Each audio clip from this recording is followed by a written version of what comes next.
ಯವ್ವ ಯವ್ವ ಯವ್ವ ತಾಯಿ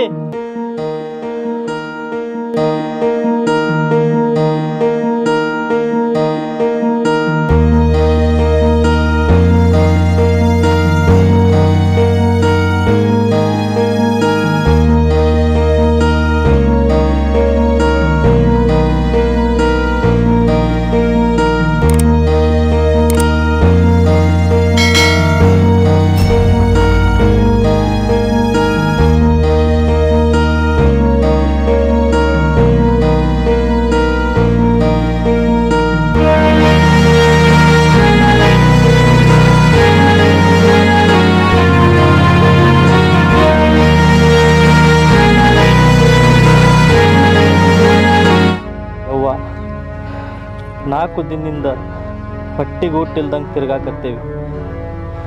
ಯಾರು ಒಂದಿಡಿ ಅನ್ನ ಹಾಕ್ಬಲ್ರು. ನಿಮ್ಮ ಮನೆಗೆ ಹಸಿವು ಅಂತ ಬಂದವ್ರನ್ನ ನೀವು ಖಾಲಿ ಹೊಟ್ಟೆ ಒಳಗೆ ಕಳ್ಸಲ್ಲ ಅಂತ ನಿಮ್ಮ ಮನೆ ತನಕ ಬಂದೇವ. ಒಂದಿಡಿ ಅನ್ನ ಹಾಕಿ ನಮ್ಮ ಪ್ರಾಣ ಉಳಿಸುವ ತಾಯಿ. ತಾಯಿ, ನಾವು ದರೋಡೆಕೋರು ಈ ಬ್ರಿಟಿಷ್ ಅಧಿಕಾರಿಗಳ ಕೈಯಾಗ ಸಿಕ್ತು ಜೀವಂತ ಹೆಣ ಆಗಿ ತಲೆ ಮರೆಸ್ಕೊಂಡು ತಿರ್ಗಾಕತ್ತೇವೆ. ಗುಂಡಿನ ಸದ್ದು ಕೇಳಿದ್ರೆ ಈ ಜನ್ಮಾನ ಹೋದಂಗೆ ಆಕೈತಿ. ಯಾವ ಹಳ್ಳಿ ಒಳಗೂ ಜನ ಅವ್ರ ಹಳ್ಳಿ ಒಳಗೆ ಸೇರಿಸ್ಕೋವಲ್ರು. ಕಡಿಗೆ ಕಾಡೊಳಗೆ ಹಣ್ಣು ಹಂಪಲು ತಿಂದು ಬದುಕಬೇಕಂದ್ರೆ ಈ ಬ್ರಿಟಿಷ್ ಪಡೆ ಕಾಯಕತ್ತವು. ಕಡೆಗೆ ನೀವು ಸುತ್ತಮುತ್ತ ಹಳ್ಳಿಗೆ ಧರ್ಮ ದೇವತೆ ಅಂತ ಕೇಳಿ ನಿಮ್ಮ ಸನ್ನದಿಗೆ ಬಂದಿವಿ ತಾಯಿ. ನೋಡ್ರಪ್ಪ, ನೀವು ದರೋಡೆಕೋರರು, ಅದು ಯಾವತ್ತೂ ಬದಲಾಗದ ಸತ್ಯ. ನೀವು ಬದಲಾಗಿವೆ ಅಂದ್ರೂ ಈ ಸಮಾಜ ನಿಮ್ಮನ್ನು ಒಪ್ಪಂಗಿಲ್ಲ. ಹಾಗಂತ ನೀವು ಜನರನ್ನ ದ್ವೇಷ ಮಾಡಬಾರ್ದು. ಯಾರಾದರೂ ತಮ್ಮ ಕುಟುಂಬದವ್ರನ್ನ ಪ್ರೀತಿಸ್ತಾರ, ಅದ್ರ ಸಲುವಾಗಿ ನಿಮ್ಮಂಥವ್ರನ್ನ ದೂರ ಇಡಾಕ ಪ್ರಯತ್ನಿಸ್ತಾರ. ಅದು ತಪ್ಪಲ್ಲಪ್ಪ. ನಿಮ್ಮನ್ನ ಯಾರು ಗುರ್ತು ಹಿಡಿಬಾರ್ದು. ಅಂತ ಜಾಗಕ್ಕೆ ಹೋಗ್ರಿ, ಹೊಸ ಜೀವನ ಕಟ್ಕೋರಿ. ಆದ್ರೂ ಒಂದ್ ನೆನ್ಪಿರ್ಲಿ, ಯಾರಿಗೂ ಪ್ರಾಣ ಹಾನಿ ಮಾಡೋದಾಗ್ಲಿ ಬಡವ್ರ ಮನಿ ದೋಚೋದಾಗ್ಲಿ ಮಾಡಾಕ್ ಹೋಗ್ಬೇಡ್ರಪ್ಪ. ಯಾಕಂದ್ರ ಈ ಭೂಮಿ ಮೇಲೆ ಶಾಪ ನಡೀತೈತಿ. ಅವ್ರ ಶಾಪ ನಿಮ್ಮನ್ನ ನಿಮ್ಮ ಮಕ್ಕಳನ್ನ ಸುಮ್ಮನೆ ಬಿಡಂಗಿಲ್ಲ. ದಯವಿಟ್ಟು ಈ ಮಕ್ಕಳು ಪ್ರಾಣ ಉಳಿಸುವ ನಿಮ್ಮ ಕಾಲಿಗೆ ಬಿದ್ದು ಬೇಡ್ಕೊಂತೀವಿ.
ಊಟ ಮಾಡ್ರಿಪ್ಪ, ಅವಸರ ಮಾಡ್ಬೇಡ್ರಿ, ಆರಾಮಾಗಿ ಊಟ ಮಾಡ್ರಿ.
ನೋಡ್ರಪ್ಪ, ಆ ಶಿವ ನಿಮ್ಗೆ ಒಳ್ಳೇದು ಮಾಡ್ತಾನ. ಹೋಗಿ ಬರ್ರಿ, ಒಳ್ಳೇದಾಗಲಿ. ನಿಮ್ಗೆ ಸ್ವಲ್ಪಾರ ಈ ಅನ್ನದ ಋಣ ತೀರಿಸ್ಬೇಕನ್ನೋ ಆಸೆ ಇದ್ರೆ ಇದೊಂದು ಮಾತು ನೆರವೇರಿಸ್ಕೊಡ್ರಪ್ಪ, ಸಾಕು. ತಾಯಿ, ನಿಮ್ಮ ಮಾತು ಯಾವತ್ತೂ ಮೀರಲ್ಲ. ಅದ್ರ ಬಗ್ಗೆ ಚಿಂತೆ ಮಾಡಬೇಡ್ರಿ. ಹೊಟ್ಟಿಗೆ ಊಟಿಲ್ದಾಗ ಅನ್ನ ಹಾಕಿ ಕರುಣೆ ತೋರಿರಿ. ಈ ನಿಮ್ಮ ಋಣಕ್ಕೆ ನೀವು ಕೊಟ್ಟು ಮಾತು ಮೀರಲ್ಲ. ಬರ್ತೀವಿ ತಾಯಿ.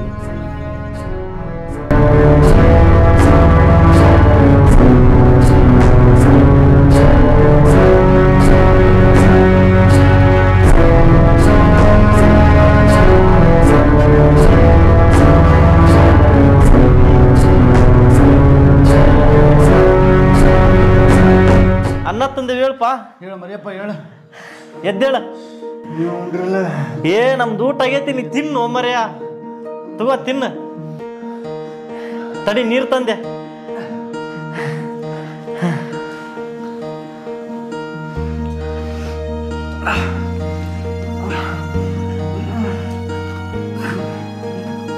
ಸಾವಕಾಶ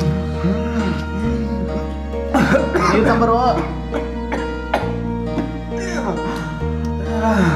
ಮರೆಯಪ್ಪ, ನೀರು ತಂದೆ, ನೀರು ತಂದೆ. ತಗೋರಪ್ಪ, ಕುಡಿ ಕುಡಿ. ತಗೋ, ನಿಧಾನ ಕುಡಿ, ಕುಡಿ ಕುಡಿ. ನಿಧಾನ ನಿಧಾನ ನಿಧಾನ ನಿಧಾನ ನಿಧಾನ.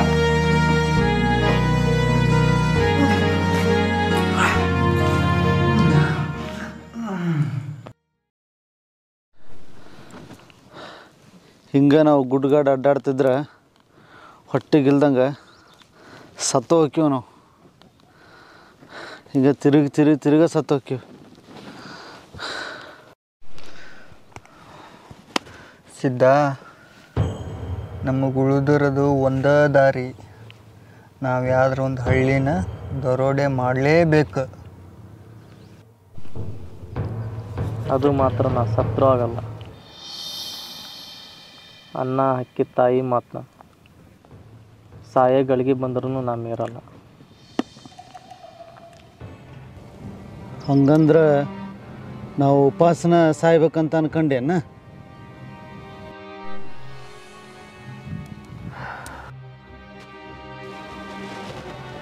ವಿಚಾರ ಮಾಡೋಣ.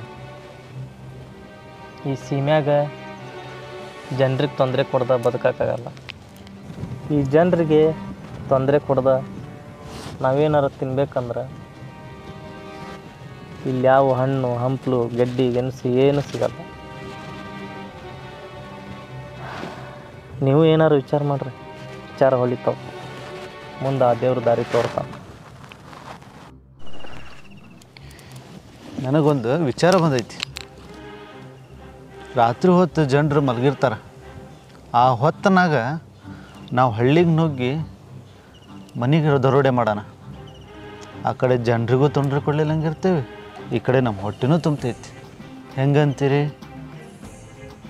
ಹಂಗಂದ್ರೆ ಜನರಿಗೆ ತೊಂದರೆ ಕೊಡಬಾರ್ದಂದ್ರೆ ದೇವ್ರಿಗೆ ತೊಂದರೆ ಕೊಟ್ಬಿಡೋಣ. ಗುಡಿ ಗುಂಡಾರನ್ನ ದೋಚ್ಕೊಂಬಿಡೋಣ. ಏನಂತೀ ಸಿದ್ಧ? ಈ ಕಳತನ ವಿಚಾರ ಬಿಟ್ಟು ಬೇರೆ ಏನಾರು ಯೋಚನೆ ಮಾಡ್ರಿ.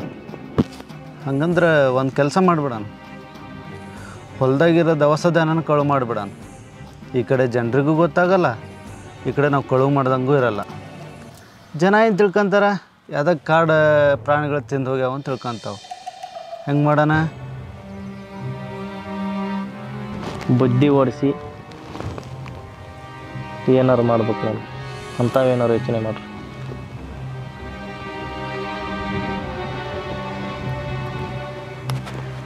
ದರೋಡೆನೂ ಮಾಡಬಾರ್ದು, ಕಳ್ತನೂ ಮಾಡಬಾರ್ದು. ಸುಳ್ಳು ಹೇಳಿ ಮೋಸ ಮಾಡಿಬಿಡೋನಲ್ಲ. ಹಾಂ, ಸುಳ್ಳು ಹೇಳೋದು, ಮೋಸ ಮಾಡೋದು. ಇಲ್ಲಿ ಕಳ್ತನೂ ಬರಲ್ಲ, ದರೋಡೆನೂ ಬರಲ್ಲ.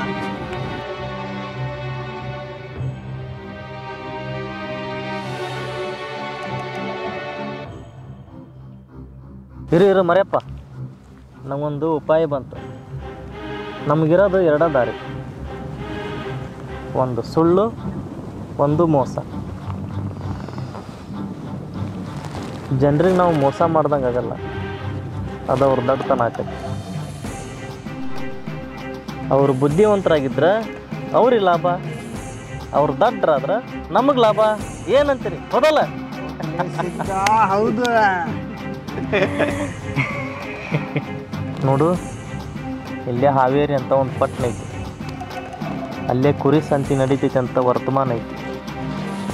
ಇಲ್ಲಿ ಯಾರು ಕುರಿ ತೊಗೊಂಡು ಹೋಗೋರು ಬಂದ್ರೆ ಕಲಿಸಿ ನಾವೊಂದು ಕೆಲಸ ಹೇಳ್ತೇನೆ. ಹಾಂ, ಒಂದು ವಿಚಾರ ಹೇಳ್ತೀನಿ, ಬಾಯ್.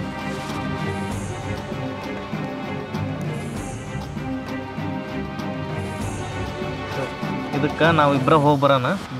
ಮರ್ಯಪ್ಪ ಸ್ವಲ್ಪ ವಿಶ್ರಾಂತಿ ತಗೊಳ್ಳಿ, ಸುಸ್ತಾಗ್ಯಾನವ. ನಾವಿಬ್ಬರ ಹೋಗಿ ಬಂದ್ಬಿಡ ನಡಿ. ಇಲ್ಲೇ ಇರಪ್ಪ, ವಿಶ್ರಾಂತಿ ಮಾಡ, ಆರಾಮಾಗಿ ಮಕ್ಕೋ ಇಲ್ಲೇ ಲೇಸಿ. ನೀನು ಆ ಕಲ್ಲು ಕೊರಕ್ಲ ಹತ್ರ ನಿತ್ಗ, ಅಡಿಕೆ ನಿತ್ಗ. ನಾ ಅದರಿಂದ 500 ಗಜ ಮುಂದೆ ನಿತ್ಕೊಂಡಿರ್ತೇನೆ. ನಾವು ಹೋಗಿದ ಮೇಲೆ ನೀ ಬರಕ್ಕೆ ಹೋಗ್ಬೇಡ, ಏನು ಲಘು ಹೋಗು.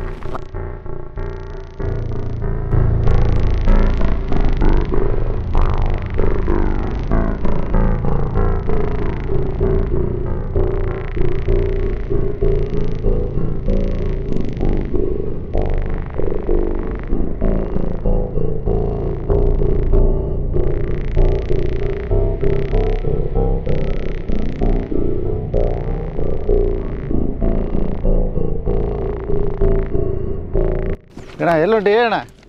ಇಲ್ರಿ ಅಪ್ಪ, ಊರಿಗೆ ಹೊಂಟೀನಿ. ಸ್ವಲ್ಪ ಅಡಿಕೆಯಲ್ಲಿ ಏನಾರು ಇದ್ರು ಕೂಡ? ಇಲ್ಲಿ ಹೋಗ್ರಿ ಅಪ್ಪ, ಏನೇ ಇಲ್ಲ. ಈ 50 ರೂಪಾಯಿ ಕೊಟ್ಟು ಕುರಿ ತಗೊಂಡು ಈಗ ಊರಿಗೆ ಹೊಂಟೀನಿ. ಹೌದಾ? ಯಾಕಪ್ಪ? ಯಾವ್ರ? ಇಲ್ಲ, ಮೊದಲು ಹೊಂಟಿದ್ವಿ, ಸುಸ್ತಾಗಿತ್ತು. ಹಾಂ, ಸ್ವಲ್ಪ ಅಡಿಕೆಯಲ್ಲಿ ಏನಾರು ಕೊಟ್ಟಿದ್ರೆ ತನು ಮಾಡ್ತಿತ್ತಪ್ಪ. ಇಲ್ಪ ಏನಿಲ್ಲ ನನ್ನ ಕಡೆ. ಈಗಾರ ಸಂತಿ ಮಾಡ್ಕೊಂಡು ಇದನ್ನು ಕುರಿ ತಗೊಂಡು ಇದಕ್ಕೆ ಹೊಂಟೇನಿ ನೋಡು ನಾವು. ಹೌದಾ? ಹಾಂ.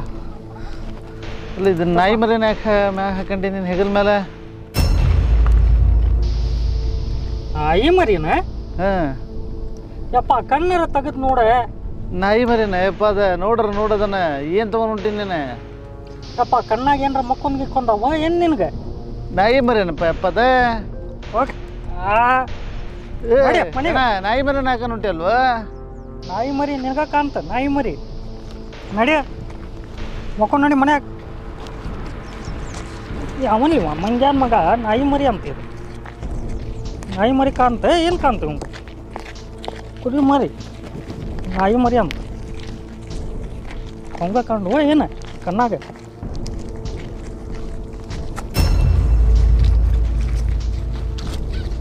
ನಮಸ್ಕಾರ ರೀ ಯಜಮಾನ್ರ. ನಮಸ್ಕಾರ ಪಾಪ. ಇದು ಯಾ ಕಡೆ ಹೋಗತ್ರಿ ನೋಡಿ? ಇದು ನಮ್ಮೂರಿಗೆ ಹೋಗ್ತೈತಪ್ಪ. ಹೌದನ್ರಿ? ಈ ಕಡೆ ಇದ್ರಿ? ಇದು ಭರತ್ಪುರಕ್ಕೆ ಹೋಗ್ತೈತಿ. ಹೌದ್ರಿ? ನೀವು ಎಲ್ಲಿಂದ ಬಂದ್ರಿ ಈಗ? ನಾವು ಪ್ಯಾಟಿಂದ ಬಂದೇನಪ್ಪ. ಹೌದಾ? ಹಾಂ. ಏ ಪ್ಯಾಟಿಂದ ನಾಯಿ ಮರಿ ತೊಗೊಂಡ್ಬಂದ್ರಿ? ನಾಯಿ ಮರಿ? ಹಾಂ. ಅಲ್ಲೊಬ್ಬನ ನೋಡಿ ಹುಸುಳೆ ಮಗ, ಅವನು ನಾಯಿ ಮರಿ ಅಂದ, ನಿಂಗೂ ನಾಯಿ ಮರಿನ ಕಾಣ್ತದ? ಮತ್ತೇನ್ರಿ ನಾಯಿ ಮರಿ ರೀ ಅದು? ನಿಮಗೆ ಕಣ್ಣಿಗೆ ಕಾಣೋಲ್ದು ನೋಡ್ರಿ, ಕರೆಕ್ಟ್ ನೋಡ್ಕೊಂಡು ಹೋಗ್ರಿ. ನಾಯಿ ಮರಿ ಅದು. ಮನೆಗೆ ಉಣ್ ಮಕ್ಕೋಗ್ರಿ, ಒಬ್ಬೊಬ್ಬರು ಒಂದೊಂದು ಹೇಳಾಕತ್ತಾರ ನಾಯಿ ಮರಿ ಅಂತ.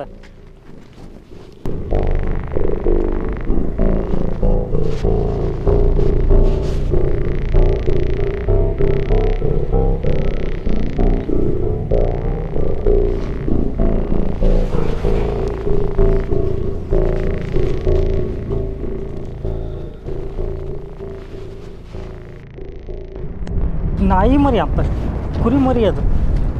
ಕಣ್ಣಾವು ಎಮ್ಮಿಗೆ ಮಕ್ಕೊಂಡವು. ಏನು ಇವು?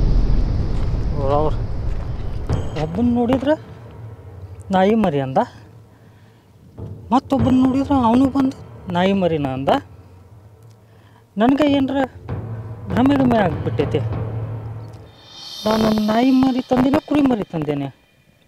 ಇವು ಒಂದು ಸಲ ನೋಡೇ ಬಿಡೋಣ.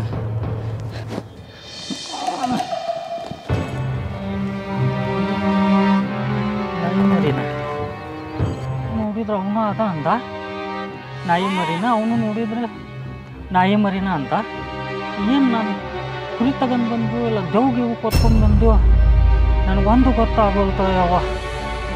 ನನಗೆ ಈ ಕುರಿ ಮರಿ ಸವಾಸನ ಬೇಡ ಯವ್ವ. ನಂಗೆ ಯಾಕೆ ಭಾಳ ಹೆದರಿಕೆ ಆಗ್ತೈತಿ. ನಂಗೆ ಬೇಡ ನಾನು ಹೋಗ್ತೀನಿ. ಕುರಿ ಸವಾಸನ ಬೇಡ.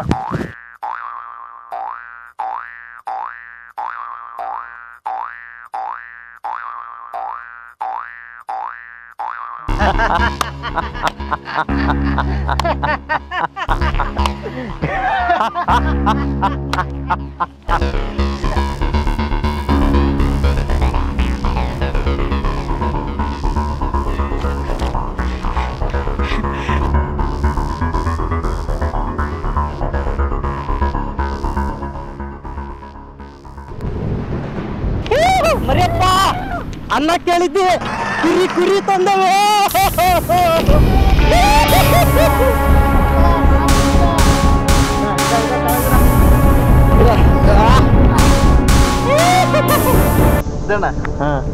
ಇದು ಒಂಥರ ಚಲೋ ಐತೆ ನೋಡ.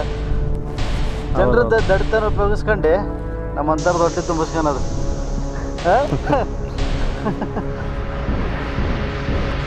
ಲೇ ನೋಡಿದ್ರಲ್ಲ, ಎಲ್ಲ ಘಟನೆ ನೋಡಿದ ಮೇಲೆ ನಿಮ್ಗೇನು ಅನ್ನಿಸ್ತು? ಇದ್ರ ತಾತ್ಪರ್ಯ ಏನಪ್ಪ ಅಂದ್ರೆ ನಾವು ಒಂದ ಸುಳ್ಳನ್ನ ಪದೇ ಪದೇ ಹೇಳಿದ್ವಿಪ್ಪ ಅಂದ್ರೆ ಕೇಳೋರಿಗೆ ಕ್ರಮೇಣ ಅದ ಸತ್ಯ ಅನ್ಸಕ್ಕೆ ಶುರುವಾಕತಿ. ನಾವು ಇದನ್ನು ಬಂಡವಾಳ ಮಾಡ್ಕೋಬೇಕು ಏನ ನೋಡ್ಕೊಂತಿರು. ಮುಂದೊಂದಿನ ಈ ದೊಡ್ಡ ಜನಗಳನ್ನ ನಮ್ಮಂಥ ದರೋಡೆಕೋರರ ಆಳ್ತಾರ. ಯಾರಿಗೆ ಗೊತ್ತು, ನಮ್ಮ ವಂಶಸ್ತ್ರ ಆಳ್ಬಹುದು, ನಮ್ಮ ವಂಶಸ್ತ್ರ ಆಳ್ಬಹುದು. ಹೀಗೆ ಬದುಕಲು ಹೊಸ ಮಾರ್ಗವನ್ನು ಕಂಡುಕೊಂಡ ಈ ಮೂವರು ರಾಜ್ಯದ ಬೇರೆ ಬೇರೆ ಪ್ರದೇಶಕ್ಕೆ ಹೋಗಿ ನೆಲೆ ನಿಂತು ತಮ್ಮ ಅಸ್ತಿತ್ವವನ್ನು ಉಳಿಸಿಕೊಂಡರು. ಹಾಗೂ ತಮ್ಮ ಹೊಸ ಮಾರ್ಗವಾದ ಜನರ ದಡ್ಡತನದ ಜೊತೆ ಆಟವಾಡುವ ಕಲೆಯಲ್ಲಿ ಬಹುತೇಕ ಯಶಸ್ವಿಯಾಗತೊಡಗಿದರು. ಇವರ ಬಣ್ಣದ ಮಾತುಗಳಿಗೆ ಜನಗಳು ಮರುಳಾಗುತ್ತಿದ್ದರು. ಇವರು ಮೋಸ ಮಾಡುತ್ತಿದ್ದರೂ ಪದೇ ಪದೇ ಇವರನ್ನು ನಂಬುತ್ತಾ ಹೋದರು. ಹಾಗೂ ಜನಗಳ ನಡುವೆ ಇವರು ಆಗಾಗ ಜಾತಿ ಗಲಭೆಗಳನ್ನು ಎಬ್ಬಿಸುತ್ತಿದ್ದರು. ಒಬ್ಬರನ್ನು ಕಂಡರೆ ಒಬ್ಬರಿಗಾಗದ ಜನಗಳು ಅಂಧರಾಗಿ ಬಡಿದಾಡಿಕೊಳ್ಳುತ್ತಿದ್ದರೆ ಇತ್ತ ಇವರು ರಣಕೇಕೆ ಹಾಕಿ ನಗುತ್ತಿದ್ದರು. ಜನಗಳ ಒಗ್ಗಟ್ಟನ್ನು ಒಡೆಯುವ ಕೆಲಸ ಪದೇ ಪದೇ ಆಗುತ್ತಿತ್ತು. ಅಂಗೈ ಹುಣ್ಣಿಗೆ ಕನ್ನಡಿ ಏಕೆ ಎಂಬಂತೆ ಇವರ ಮೋಸಗಳು ಕಂಡರೂ ಜನ ದಡ್ಡರಂತೆ ಇವರ ಮಾತುಗಳಿಗೆ ಮರುಳಾಗುತ್ತಿದ್ದರು. ಇದೇ ರೀತಿ ತಮ್ಮ ಜೀವನವನ್ನು ಮೋಸದ ಮಾತುಗಳಿಂದ, ನರಿಯ ಬುದ್ಧಿಯಿಂದ ನಡೆಸುತ್ತಾ ಹೋದರು. ಹಾಗೂ ಇವರು ಇಂದಿಗೂ ತಮ್ಮ ಅಸ್ತಿತ್ವವನ್ನು ಉಳಿಸಿಕೊಂಡು ಇಂದಿಗೂ ನಮ್ಮ ನಡುವೆಯೇ ಬದುಕುತ್ತಿದ್ದಾರೆ. ಅವರೇ